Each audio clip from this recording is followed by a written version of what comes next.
NE is what I attribute most of my creativity to. I feel like NE is responsible for how I get like all these ideas out of nowhere and I find connection and meaning between them. A lot of people can't do that, and I think that's what makes NE special. I find contentment in that. I find contentment in how TE allows me to take the randomness, which allows me to take the ideas and the connections and figure out a way to actualize them, to manifest them. TE is like a taskmaster. I feel like that kicks me in the butt. Sometimes that might make me move faster than I'd like. It may make me jump from NE to TE and override my FI, which basically goes to feelings. Sometimes I feel that if I have a strong preference towards TE, then I may override my feelings and not understand why I'm doing what I'm doing. So that's how TE hinders me. As far as how NE hinders me, I'm at peace with the fact that sometimes NE can make me look crazy. I'm okay with that. When I first learned that I was NE dominant, that gave me lots of relief because it explained my best moments and probably my most weird, quirky moments, my creative moments and my random moments. So when I think of NE, I think of how I find connections between the most random things, how I like to keep things open, how I like to explore possibilities, take creative risk. In my brain, it's like if you could see a whole bunch of ideas floating in the air, and to some people, they may not have anything in common, but I will find common ground. While maybe explaining my perspective, my interpretation of the ideas, people may have a hard time following, but usually by the end of the explanation, I wrap it up and they get it. They usually have, oh, I see how everything connected. TE is like a taskmaster. TE is what keeps me in check. TE is what takes me from dreaming to doing, to actually exploring the possibilities, to manifesting, creating concrete action. So, like, I'm also a fan of the Enneagram system, and within that system, I'm a 3. And 3s are doers. They're all about achievement and conquering the task. And so I usually attribute that to the TE in me. I'm an NETE looper. I'm not really sure. I don't want to get too much into that language, but basically I rely heavily on NE and TE. And sometimes that means that I neglect FI, which I'll get into later. So how does using these functions bring you contentment? I work in film and TV. I draw, I paint the picture in the back. So I feel like NE is responsible for helping me be creative, helping me see what some people do not see, helping me read the room a little bit more as a 3. And TE helps me do it. TE helps me accomplish things. So I do feel that that's heavily focusing a little bit more on TE than probably other NE DOMs does make me stand out because I do like to actually get things done. I don't know about. I feel like with NE, it could keep my head in the clouds a little bit longer than I'd like. With TE, sometimes I think I could slow down and explore my FI more, explore why I want to do things, my values, why do I connect to this? Sometimes I jump from NE to TE, which means I jump from like coming up with the idea to manifesting it without exploring why. How do I feel about it?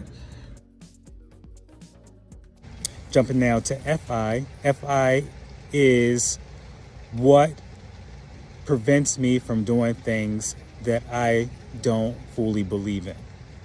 I believe that's a good thing. FI helps me find meaning in everything. Like taking a job, I can't just do any old job. I have to actually be one with that job, and I credit FI with that. FI is the reason why projects have to reflect my values. I'm a director, I work in film, and movies have to reflect, the subject matter of movies have to reflect my values. Usually I could get triggered by things that violate my FI. I want to close the door on it, want to slap it away if it triggers my FI. As far as SI is concerned, this is where it gets a little bit hard because SI is like last in my stacking, and I don't really notice it until I'm in a downward moment. If I'm like in a withdrawn period of my life, that's when I'll notice this SI, because SI in my world is usually attributed to the past.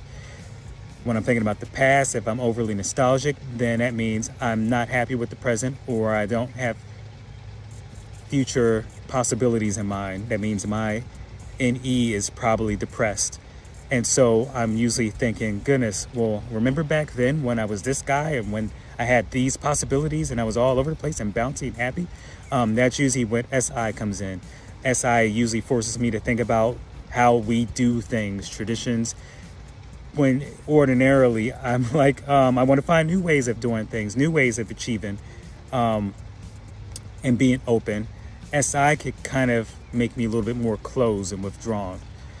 And that's how SI hinders me. FI, so even though I say that I usually jump from NE to TE a lot, FI does help me and hinder me in a lot of ways. It helps me stay connected to what's important to me, but at the same time, I feel like I can't jump into things unless I fully buy into it. That can make me look stubborn, that can make me look contrarian, even judgmental. Even though I feel that I'm very open, if I don't believe in such and such, personally believe in such and such, I may not entertain it. SI, I don't really notice SI until I get into a little bit of a withdrawn space. Feel like FI, SI combined makes me more introspective, with SI making me very nostalgic. It makes me compare the past to now. And I don't really like to do that too much. I like to always be forward thinking, wondering what's next, what can I do? What can I achieve? What are future possibilities? I love dreaming up things about the future. Not so the past. I mean, I like history as a hobby, but personally speaking, I don't really dive too much in the past. So if I'm using SI, that usually tells me that I probably need to chill and figure out what's going wrong in my life. And usually once I figure out why I like to do things and how I got to this point in my life, then it helps me stay disciplined by creating a path of action. I feel like that's usually when a TE comes back in. Like, okay, so this is what's wrong. This is why I feel this way. Okay, let me go about it this way. And that's how TE works. I don't really ever notice how TE, FI, and SI work until maybe my NE is depressed. When I don't have any possibilities, when I feel stagnant. That's usually when I feel the other functions take over. And I don't think it's good when they lead, when they're in charge. When I'm feeling based, or when I'm just doing, or when I'm stuck in the past and nostalgia. As you can tell, I'm NE and I'm all over the place, but it's going to come together in the end. And I bet other NE people will be okay with this. When it comes to the shadow functions, NI, FE, TI, and SE, I actually do feel that I use NE a lot. I feel like I use NI a lot.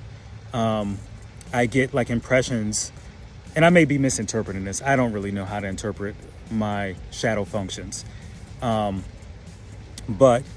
I do feel like I use NI a lot because that explains like the moments when my gut just says, my intuition just says something about something like, oh, wow, you may believe this because of that. And the person will ask, how did you get that? Wow, that's true. That's accurate. And I'm like, I don't know.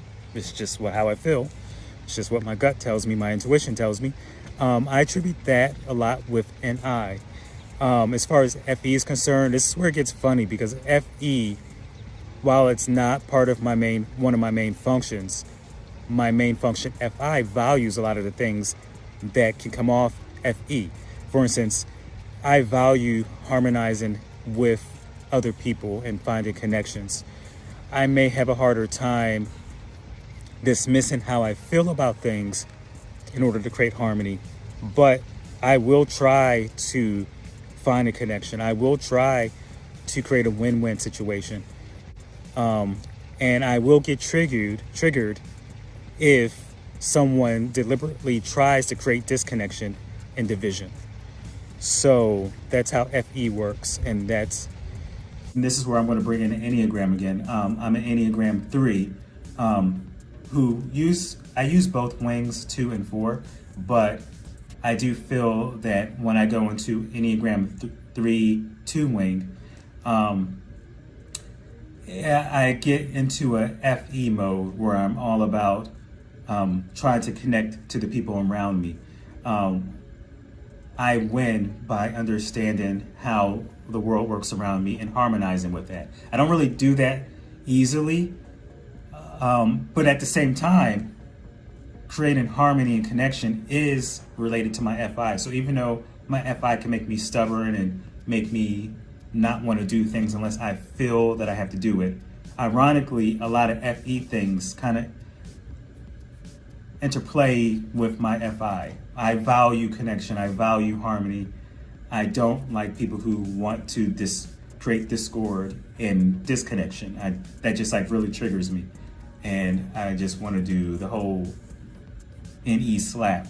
It really triggers me when there's disconnection for disconnection's sakes, when people are like trying to tear people apart and bring down systems.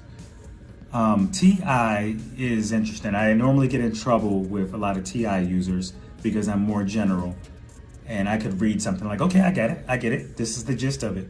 While TI is like, whoa, hold up, slow down, let me really get into my mind and analyze this for days and for hours. And I'm like, we don't have hours, we gotta just do. So I'm a little bouncy for TI. TI is exact, and I don't need everything to be, I don't need to be certain. I don't have to have certainty on everything.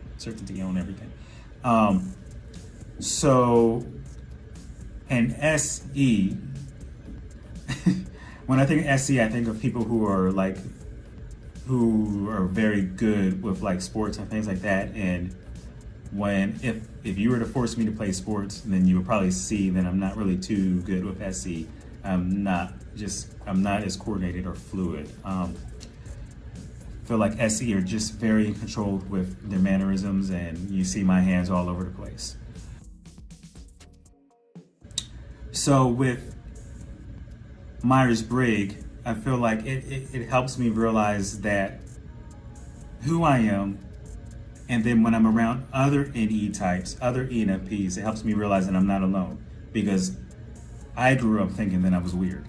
And I'm okay with that, but sometimes you're like, can I just not be the opposite of everyone? I don't know. I don't want to get too much into that because that takes up a lot of time. But as far as growth is concerned, knowing who I am helps me actually become more of who I am. I feel like I'm growing to become more of who I am. That's a good thing. I feel like I'm supposed to do this, I'm supposed to achieve that. And the more I understand myself, the more I allow myself to do it. The more I forgive myself, the more I eliminate shame. The less I judge myself. So I love Myers-Briggs in conjunction with the Enneagram, because the Enneagram helps me understand why I do things. It helps me understand my motivations. Both of them together are perfect.